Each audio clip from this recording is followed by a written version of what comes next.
Hello, my name is Peter Evans. If you're new here, you're welcome and please consider subscribing.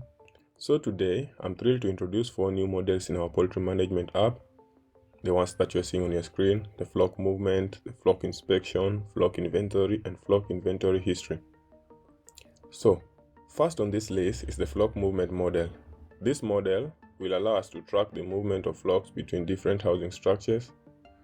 We will be able to record the source structure, destination structure, and the date of movement. So this feature will empower us to efficiently manage the location of our flock. Next up, we have the flock inspection model, and with this model, we will be able to conduct inspection on our flocks and keep detailed records. So this enables us to note the number of dead birds found during the inspections along with the date and time of each inspection. And by using this model, we will be able to closely monitor the health and condition of our flocks. And now let's talk about our flock inventory model. It provides us with a comprehensive snapshot of our flock inventory. We will be able to keep track of number of alive birds, number of dead birds, and also the model also record the last update time and the date of adding in the inventory.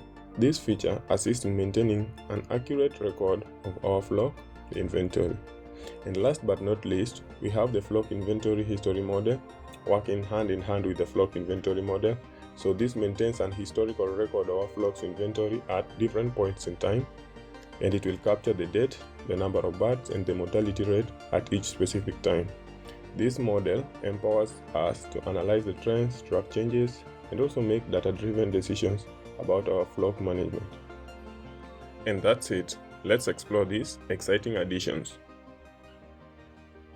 By now, I'm pretty sure that you are well familiar with the folder structure of this project, and we shall go straight into the new models inside the Poultry app. So today we have the flock movement model and also the flock inspection model. And starting with the flock movement model, this model will be representing the movement of a flock from one housing structure to another in our farm. And it has 4 fields: the flock field, the from and the to structure, also the movement date. So the flock field will be a foreign key to the flock model, which will be representing the actual flock that is being moved. The from and the to structure, they are both foreign key to the housing structure, which will be representing, starting with the from structure, that is the housing structure where the flock will be moved from, and the to structure, which will be the housing structure that the flock is being moved to. And the movement date, which is an automatic timestamp of the date of movement of the flock. Then in this model, we have a custom method, the flock movement validator, that will be validating the flock's movement based on the rearing method and also the destination structure. For example, if the flock is reared under a free-range system type, then the housing structure has to be specifically the pasture housing. I hope that makes sense. Then if the flock is reared under the cage system, then either the housing structure type has to be the open-sided shed, the closed shed, the battery cage, a deep litter house, the semi-intensive, also the pasture housing. I know if you're familiar with this type of housing structures, then you might be wondering why the semi-intensive and the pasture housing structure types are here, but here's the logic. Sometimes the semi-intensive and the pasture housing are some stuff that we call the coops. Let me show you. Over here, I went to the Amazon, then search for chicken coops, then I found something like this. So this is also another type of cage rearing system. So that's the reason why we have the semi-intensive and the pasture housing. And as you can see, this is just like a pasture, and this coop will be moved, this cage will be moved all over a period of time based on if the ground over here maybe get polluted or it gets dirty and stuff of that kind. And so that's the reason why we have the pasture and also the semi-intensive. Then the others also just does the same thing. If the rearing method is a deep litter, then it's restricted to either the open sided shed, the closed shed, also the deep litter house. And so that's basically what that validator is doing. And we override the same method to ensure that the validation checks that we've implemented over here are actually effected during the save of a flock movement record. And then moving forward to the flock inspection model. So this model will be representing the inspection record of our flock, and it has 3 fields: the flock, which will be a foreign key to the flock model, representing the flock that is being inspected. Then date field, that will be automatically recorded on the date and time of the inspection. Then the number of dead birds, will be the number of birds that are found dead during that time of inspection. And so this model has also some 3 custom methods that will be our validators. The first one being the daily number of inspection records validator. This will be validating the maximum number of inspection records per day. So the rationale here is that if you're a poultry worker, you'll be maybe required to inspect the flock maybe thrice a day, and that's actually the case over here. So what happens over here is that we go ahead and filter the flock inspection records and get, if there are more than 3, so now we'll actually execute this block of code. And you can see over here we have the date method that is called on the self date field. I know you might be wondering the reason why I've done this way. The reason why I've done so is because over here in our date field we have a date time object, and this lookup method that Django always provides for us, the underscore date, is a lookup method that you can use to filter objects based on a certain criteria. And in our criteria here is we are filtering based on the date. And so this date was a datetime field, and this method only works with date objects. So we first of all have to convert it into a date object, is when now we can actually filter it. And now we go ahead and check if it's greater than 3, then now all this will be executed, where if that's the case, we construct a next day where it will be now the date that is actually associated with that record that is being saved. Then we add a single day. By now I'm pretty sure you know that the time delta allows us to actually add and subtract dates just like doing the normal math. After doing so, we ensure that the next day is time zone aware so that we return the correct error message. The only 3 inspection records are allowed per day. The next inspection record can be done on the next day string, so this will be time zone aware. And in our case, we are using the time zone of, let me head over to my settings, .py.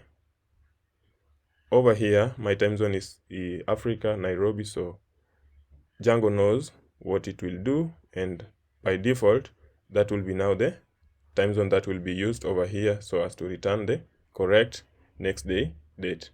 And then moving forward to the inspection record time separation validator. So this will be validating the time separation between inspection records, and it will raise a validation error if the time separation between the inspection records is less than 4 hours. The rationale behind this is that we cannot have subsequent inspection records within less than 4 hours. For example, if you are the poultry worker who maybe goes and inspects the flock in the morning, let's say 6 a.m., the next inspection records, it makes sense for you to do it maybe in the midday, and then the last one maybe during the evening. And it makes no sense if, let's say, you can key in an inspection record at 6 a.m., at 7 a.m., at 8 a.m. So that will be like flooding our database with unnecessary, or rather junk records. So that's actually what we are preventing over here, where we will first of all filter the flock inspection records based on the flock, and then exclude the current instance of the flock inspection record, since this will be the point of comparison, and then we order them from the earliest to the latest. And so if there will be existing records, you have to know that these existing records will be the type of a query set, since the filter method always returns a query set of list of the object instance. In this case, it will be returning like a query set of a flock inspection record list. So if there will be existing records, then we'll retrieve the latest existing record and then calculate the time difference. If the time difference is less than 4 hours, then we now do the very same thing as we did over here, in the daily inspection records validator. And then moving forward to the very last validator, the validate number of dead birds. We know very well that the number of dead birds cannot be more than the number of alive birds. And so that's actually what we are validating over here, where we first of all get the flock inventory and then compare the number of birds that are actually alive in that flock. And if that's the case, that it's violated, then shall be having the error of the number of dead birds cannot exceed the number of alive birds in the flock inventory. And then we override this same method to perform these custom validations. So these 2 methods are called after calling the super to ensure that we do not encounter the none-type object, as these 2 methods, they actually depend on the date field, and the date field is an auto now field, meaning that if you do not call this, then the field won't be populated and will be like comparing something that is not there. And that's it for the 2 new models of our poultry app. Shall head over to the signals.py, where we have one new signal, the update flock current housing structure. So this signal will be listening to the flock movement, where if there is a flock movement record that is actually logged into our database, since the flock movement has the from structure and the to structure, we will reassign the flock current housing structure to the flock movements to structure. So this will ensure that if there is a movement, then the flock current housing structure field is correctly populated. And that's it for our poultry signals. And since there are no new stuff inside the views, the URLs, or even the serializers.py, all the stuff are just the same as in the previous tutorials, shall head over to the newly created app, Poultry Inventory, where we shall move straight into the models.py. Over here, we also have two new models, the flock inventory and the flock inventory history model. Starting with the flock inventory model, this model represents the inventory of flock in our farm, and it has 5 fields: the flock, the number of alive birds, number of dead birds, last update, and the date added, where the flock has a one-to-one relationship with the flock model representing the flock for which the inventory is maintained. Then the number of alive birds, number of dead birds, these are quite descriptive and you already know what they actually stand for. The last update is a datetime field that will be logging each and every time this flock inventory is updated. Then the date added is a timestamp that automatically records the date whenever a flock inventory is created or rather added. Then moving forward, in this model, we have a new property method, the calculate mortality rate. So this calculates and returns the mortality rate of a flock as a decimal value. The reason why I've actually ensured that is a decimal value is because Python in itself, whenever there is a division of, let's say, a whole number, now that over here we have the number of dead birds, of course it has to be a whole number, and also the initial number of birds in a flock is also a whole number. Whenever you divide a whole number and a whole number in Python, and then the division results into a remainder, Python always defaults to float data type, and the float data type is not very appropriate in our case, so that's the reason why I'm using the decimal, where we pass the result over here, that is the float. Of course, if it has a decimal, and if it does not have, it will be an integer as well. We pass it to the decimal constructor, and then we quantize the decimal into 2 decimal places. So basically that's what this method will be returning. Then we actually override the save method of this model to ensure that each and every save of a flock inventory also ensures subsequent save of the flock inventory history. So now that we've actually then talked about flock inventory history here, I'll just quickly go over it. It's also another model that represents the history of a flock's inventory, and it has 4 fields, the flock inventory. So the flock inventory will be a foreign key that actually associates this history to the flock inventory. And then we have the date, that is the date field that the flock inventory was actually updated. And then we have the number of birds, that will be a positive integer field representing the number of birds of the flock at the specified date, actually the date that that flock inventory was updated. And then the mortality rate will be the mortality rate of that flock at that specific date. That means that the date when the flock inventory was updated.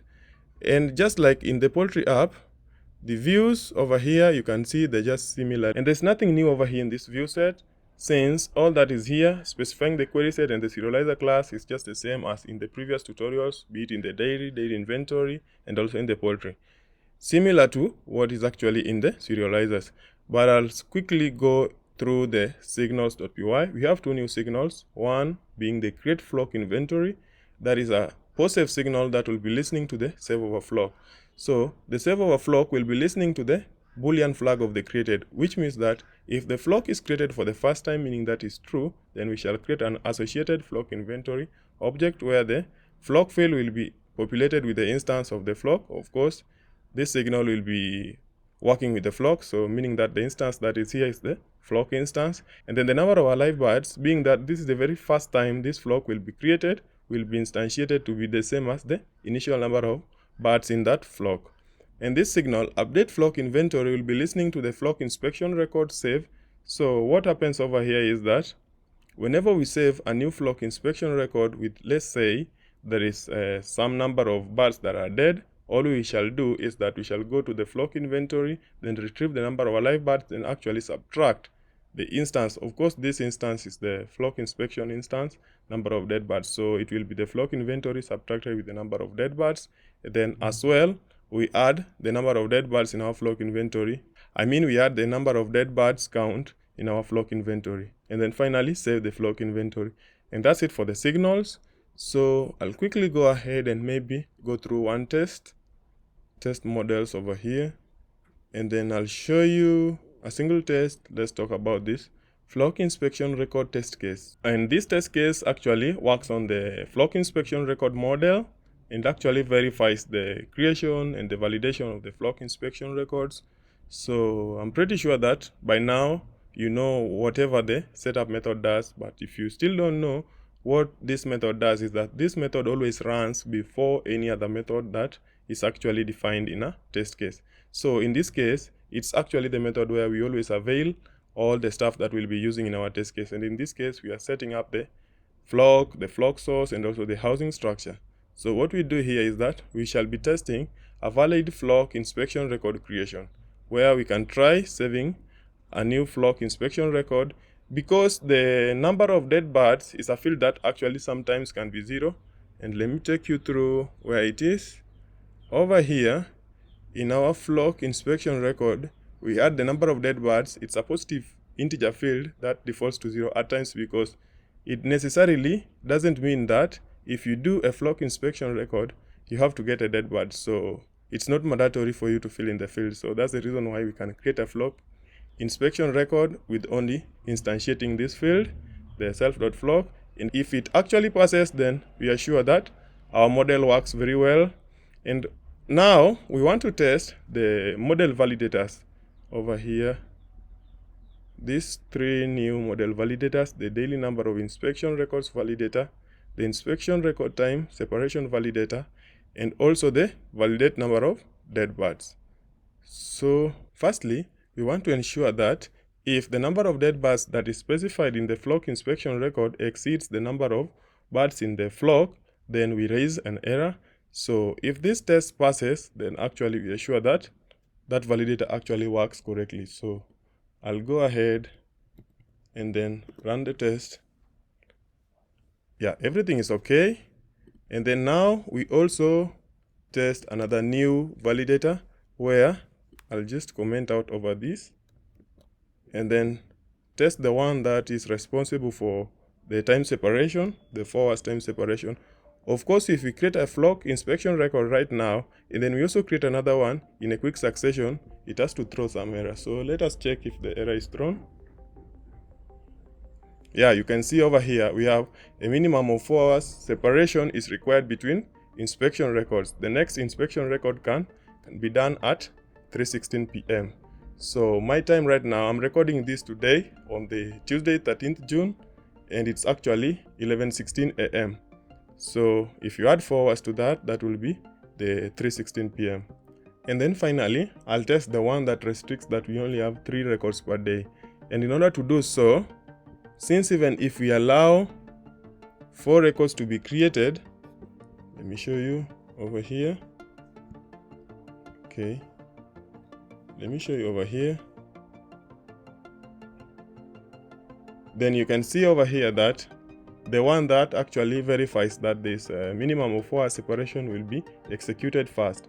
So what I'll do is that I'll simply go to the models, and then inside this save method, then I'll actually temporarily just comment out this one so that it doesn't get executed, for you to see that the other validation check also works. So if we do so, then only 3 inspection records are allowed per day. The next inspection record can be done on Wednesday 14th June. I've told you that today is on Tuesday 13th June, so that's the reason why it's telling you tomorrow. And that's it for this tutorial. Please consider subscribing if you've not subscribed, and see you in the next one. Bye bye.